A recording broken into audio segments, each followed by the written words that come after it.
Amin. Ya. Kita lihat dalam Matius pasal 13 dan kita akan baca ayat 31 sampai ayat yang ke-32. Yesus membentangkan suatu perumpamaan lain lagi kepada mereka. Katanya, hal kerajaan sorga itu seumpama biji sesawi yang diambil dan ditaburkan orang di ladangnya. Memang biji itu yang paling kecil dari segala jenis benih. Tetapi apabila sudah tumbuh, sesawi itu lebih besar daripada sayuran yang lain, bahkan menjadi pohon, sehingga burung-burung di udara datang bersarang pada cabang-cabangnya. Jadi Yesus mengkhotbahkan mengenai sebuah perumpamaan tentang biji sesawi. Jadi sesawi ini adalah sejenis sayur yang memiliki benih yang paling kecil. Tetapi ketika benih itu tumbuh, maka sayur sesawi ini akan menjadi sayur yang besar, melebihi dari jenis sayur-sayuran yang lain. Maka dari hal ini Yesus mengkhotbahkan saudara-saudara tentang menjadi setia di dalam perkara kecil. Ini adalah salah satu hal karakter yang harus dimiliki oleh orang percaya. Kalau kita tidak punya karakter ini, maka sulit rasanya kita dapat menjalani rencana Tuhan di dalam kehidupan setiap kita. Menjadi setia dalam perkara kecil itu artinya kita memiliki rasa syukur dengan bagian yang Tuhan berikan sekarang, meskipun itu kecil, dan kita mengerjakan itu dengan penuh kesungguhan sambil kita menantikan, sambil kita menantikan janji-janji Tuhan atau karya-karya Allah yang lebih besar di dalam kehidupan kita. Jadi di sana itu harus ada rasa syukur. Orang yang setia pada perkara kecil, dia punya rasa syukur. Tidak ada, saudara-saudara ya, perkara yang terlalu kecil bagi orang yang punya hati yang bersyukur. Dan sebaliknya, tidak ada yang dapat memuaskan mereka yang tidak tahu bersyukur ya di dalam kehidupan ini. Jadi rasa syukur itu sangat penting ya. Pepatah Tiongkok pernah mengatakan bahwa perjalanan ribuan mil itu diawali dengan satu langkah. Ya, jika di sana tidak pernah diawali dengan satu langkah, maka perjalanan ribuan mil itu tidak akan pernah dimulai. Dan Yesus mengkonfirmasi ini dalam Lukas 16 ayat yang ke-10 bahwa kita bisa menjadi setia pada perkara kecil, kemudian nanti Tuhan akan mempercayakan kepada kita perkara-perkara yang besar. Jadi saudara-saudara, bersyukur dengan bagian yang sekarang yang Tuhan berikan kepada kita. Mungkin itu dalam pandanganmu terlalu kecil. Ya, engkau harus mensyukuri itu, mengerjakan itu dengan penuh kesetiaan sampai kemudian Tuhan mempercayakan hal-hal yang besar di dalam kehidupan setiap kita. Orang Israel yang berjalan di padang gurun selama 40 tahun adalah cara Tuhan untuk mendidik mereka agar mereka memiliki hati yang bersyukur. Karena kalau mereka tidak punya hati yang bersyukur di padang gurun, di tanah perjanjian pun mereka tidak akan pernah memiliki hati yang bersyukur. Orang-orang seringkali berkata, seandainya pendeta saya punya itu, seandainya pendeta saya punya ini, seandainya saya memiliki apa yang dimiliki oleh tetangga saya, maka saya mungkin akan lebih berbahagia dari yang sekarang. Betul enggak? Ya. Kenapa? Karena memang rumput tetangga selalu kelihatan lebih hijau daripada rumput kita, ya kan? Kita merasa bahwa kita akan berbahagia apabila kita mendapatkan semua hal yang kita inginkan di dalam kehidupan ini. Tapi hal ini adalah sebuah kebodohan yang tercermin di dalam kegagalan-kegagalan setiap tokoh-tokoh di dalam Alkitab, khususnya orang-orang Israel. Mereka tidak mampu saudara-saudara bersyukur di padang gurun. Itulah sebabnya meskipun mereka telah sampai ke tanah perjanjian, ya, mereka tetap tidak bersyukur. Kalau kita mau baca dalam Alkitab, orang Israel itu banyak kali mengalami penghukuman daripada Allah. Bahkan kisah-kisah pembuangan dalam Alkitab itu menegaskan bahwa orang Israel itu tidak punya hati yang bersyukur. Maka hari ini ketika Tuhan mengizinkan kita berjalan di padang gurun dengan penuh keterbatasan, bagian-bagian yang kau miliki dalam hidupmu hanyalah perkara-perkara kecil, belajar mensyukuri itu dan kerjakanlah itu saudara-saudara dengan penuh tanggung jawab. Sampai kemudian Tuhan memberkati setiap kita dengan perkara-perkara yang besar, ya.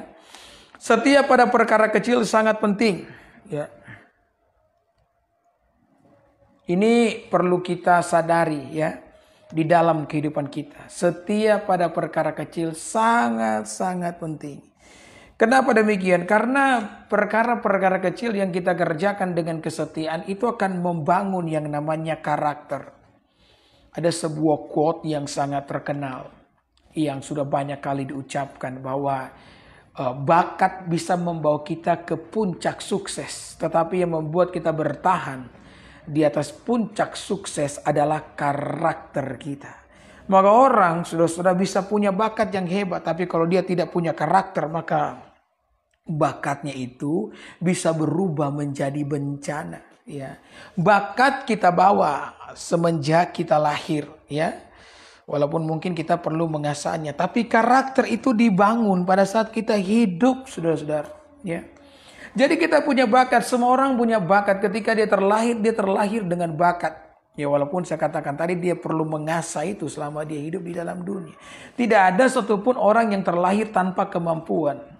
Ketika kita belajar firman Tuhan mengenai perumpamaan seorang penabur, Yesus mengatakan bahwa setiap penabur itu memiliki benih. Setiap saya dan saudara punya benih untuk ditabur di dalam kehidupan ini. Tidak ada yang tidak punya benih. Benih yang dimaksudkan adalah setiap kita punya yang namanya bakat. Tidak satupun di antara kita yang terlahir tanpa bakat. Karena dengan bakat inilah kita bisa survive dalam hidup. Dengan bakat inilah kita bisa mengalahkan tantangan-tantangan yang hadir di dalam kehidupan setiap kita. Ya, bahkan saya pernah mengatakan saudara psikolog Don Clifton melakukan sebuah penelitian selama 20 tahun lebih terhadap 1 juta orang. Dan ketika dia melakukan penelitian, dia menemukan satu kesimpulan bahwa ternyata semua orang terlahir dengan bakat. Jadi kamu punya bakat, kamu punya kemampuan. Saya dan saudara punya talenta yang Tuhan berikan. Ya, kadang-kadang kita tidak bisa menyadari bahwa dalam diri kita punya bakat karena kita terlalu membandingkan diri kita dengan orang lain, kan. Itulah sebabnya saya perlu menyampaikan hal ini agar saudara mengerti dan tidak perlu membandingkan dirimu dengan orang lain dan merasa insecure dari waktu ke waktu. Saudara ingat perkataan daripada Albert Einstein, ya, kalau ikan itu dinilai dari kemampuannya memanjat pohon, maka seumur hidup kita akan berpikir bahwa ikan itu adalah makhluk yang paling bodoh. Atau sebaliknya, kalau monyet dinilai dari kemampuannya untuk berenang, maka monyet ini adalah makhluk yang paling bodoh, betul. Tetapi kita tahu bahwa ikan kemampuannya berenang, monyet kemampuannya memanjat pohon. Artinya setiap makhluk itu punya kemampuan masing-masing. Bahkan kalau kita membaca dalam Alkitab, saudara-saudara, hal ini terpampang nyata loh. Ketika Musa datang kepada Allah. Ya, jadi Tuhan memakai Musa untuk membebaskan Israel dari cengkeraman orang Mesir, ya. Dan Tuhan pun berkata kepada Musa, "Musa, apa yang ada di tanganmu?" Coba lihat ini, ya. Musa berkata, "Yang ada di tanganku tongkat." Rasanya ini lucu, ya. Untuk apa Tuhan tanya sesuatu yang sudah Tuhan tahu ada di tangan Musa? Bukankah Tuhan tahu bahwa Musa itu punya tongkat? Ngapain dia tanya apa yang ada di tanganmu? Untung Musa tidak balik, ya, ngomong sama Tuhan, "Kamu nanya." Betul, ya. Sebenarnya Tuhan sudah tahu bahwa di tangan Musa itu ada tongkat. Tapi untuk menyadarkan Musa, Tuhan perlu bertanya itu. Ya. Untuk membuat Musa sadar bahwa di dalam dirinya punya bakat dan talenta. Maka Tuhan menanyakan pertanyaan tersebut. Dan saya meyakini di sekitar Musa pasti banyak tongkat-tongkat juga, ya. Tetapi Tuhan tanya tongkat yang ada di tangan Musa. Kenapa? Karena dari tongkat inilah Tuhan akan membuat keajaiban. Tongkat ini akan diurapi. Sehingga dengan tongkat inilah Musa akan mengembalakan orang Israel keluar dari rumah perbudakan. Ya, dengan adanya tongkat di tangan Musa mengajarkan setiap kita, sekali lagi setiap kita punya sesuatu di tangan untuk kita kerjakan sebagai bakat-bakat yang Tuhan berikan kepada kita. Maka berhenti ya membandingkan dirimu dengan orang lain. Engkau mungkin berkata, Pak Pendeta, tapi bakat yang saya punya ya terlalu kecil dibandingkan dengan bakat yang dimiliki oleh orang lain. Saudara, sekali lagi tidak ada yang terlalu kecil bagi orang yang punya hati yang tahu bersyukur. Kalau hari ini mungkin Tuhan mempercayakan kepada kita bakat-bakat yang menurut pandanganmu kecil, menjadi setialah dalam perkara kecil, karena akan ada upaya menjadi milik bagian saudara. Pergumulan yang hampir serupa dialami oleh seorang janda. Jadi janda ini punya pergumulan yang berat karena dia punya hutang. Ya, kebanyakan kan ya janda-janda punya masalah seperti ini kan, masalah keuangan, saudara. Hutang yang sangat banyak ya, dan yang terjadi kemudian suaminya meninggal. Ini adalah pengalaman yang paling berat, saudara-saudara. Betul tak? Ya berat nih. Bayangkan dia punya hutang, suaminya meninggal, ya kan? Ada teman yang ngomong, pendeta jangankan meninggal, masuk penjara saja ya suami saya pendeta dalam kondisi yang seperti ini, saya rasanya sudah mau mati aja. Ini suami dari wanita ini meninggal, suaminya adalah seorang pendeta, dia meninggalkan banyak hutang. Maka penagih hutang datang, saudara-saudara, dan mereka hendak ya menyita. Bukan menyita barang, tetapi mengambil kedua orang anak dari janda ini sebagai tebusan atas hutang-hutang yang dimiliki. Berarti hutang itu terlalu banyak.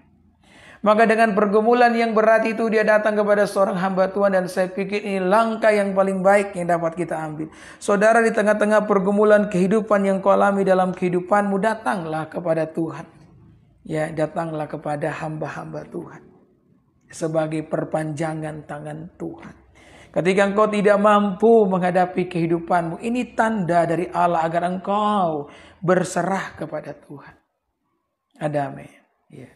Jangan andalkan kekuatanmu sendiri. Sudah terlalu banyak korban yang berjatuhan karena berusaha mengandalkan kemampuan dan kekuatan mereka sendiri. Ya. Orang-orang zaman sekarang itu sudah pada stres, saya lihat. Ya. Sudah pada stres kebanyakan. Kenapa, saudara? Karena mereka berusaha mencoba memperbaiki semua masalah dalam kehidupan mereka dengan kekuatan mereka sendiri. Ya. Orang-orang yang seharusnya hadir di tengah-tengah keluarga sebagai penopang, penolong, sekarang kayak menjadi singa yang kelaparan, yang menerkam sesama anggota keluarga. Ya. Berita yang menghebohkan baru-baru, kan ada seorang bapak yang menganiaya istrinya. Ya, istrinya sampai mati loh dalam keadaan memeluk anaknya.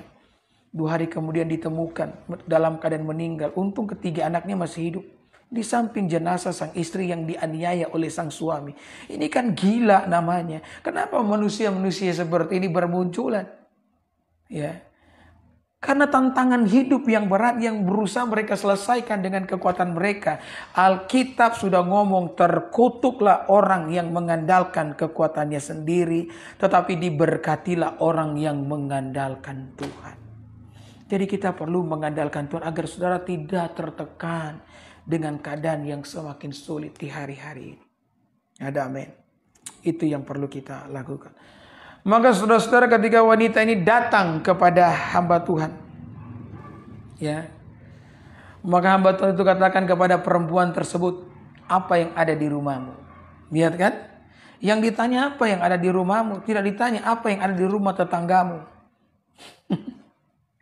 Apa yang ada di rumahmu? Wanita itu berkata, yang ada padaku hanya buli-buli berisi minyak yang sedikit saja.